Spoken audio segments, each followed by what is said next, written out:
Hi there, I thought I would just pop on and do a really quick video on 5 tips to keep your audience engaged in a virtual presentation.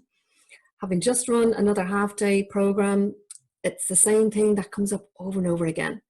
How do I keep people engaged?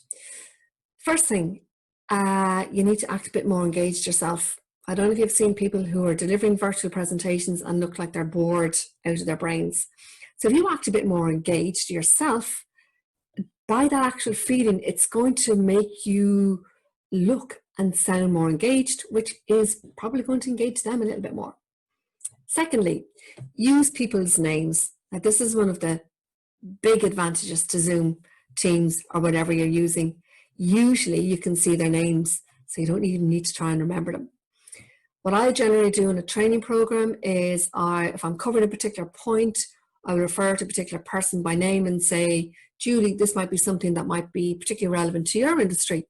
What do you think? And you could do the same in your own in company or client presentations. It does 2 things. Number 1, it engages Julie. Number 2, it lets others know that even though I might have my camera turned off, I still could be called on to be included.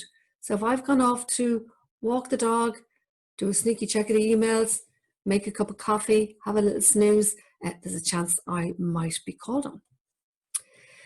Thirdly, normally you know yourselves when we're face to face, we're all going into a room, we'll have the bit of the idle chat. It's a little bit more tricky virtually. So if you are the host of the meeting, I would invoke idle chat. Encourage people to be unmuted, even if it's just for a minute or 2. Start a chat yourself with one person. You could talk about the weather, but if it's your 3rd call of the day, as was pointed out to me this morning, that becomes a bit repetitive.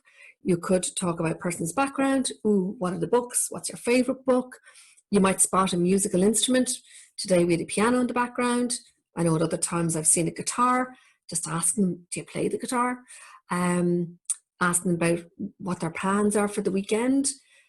Just anything that can invoke a little bit of chat just to make it all feel a little bit more human. Word of caution, I would try and keep it to positive topics.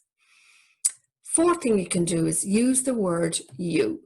Make it feel more inclusive, even if you can't see them. So what I do when I'm doing a webinar is I look at the camera, I imagine that they are totally engaged, hanging on every word, which is probably a bit unrealistic and over optimistic. Doesn't matter. It helps me to feel like they're actually there. So the more you can put in you, even if it's a rhetorical question, they're going to feel like they're a part of your communication. They're going to feel engaged, and you're probably going to speak in a more conversational tone. And the final thing, variety. Look for variety in what you're doing. So if you're delivering a presentation internally using slides, try a variety in your slides. Have variety in your voice. Have variety in your body language. If you're doing a workshop or training program, you can include people talking in the chat, polls, breakout rooms, anything that just stops it being same old, same old, same old. So just to recap, in reverse order, at number 5, variety. Number 4, use you. Number 3, bit of chit chat at the beginning.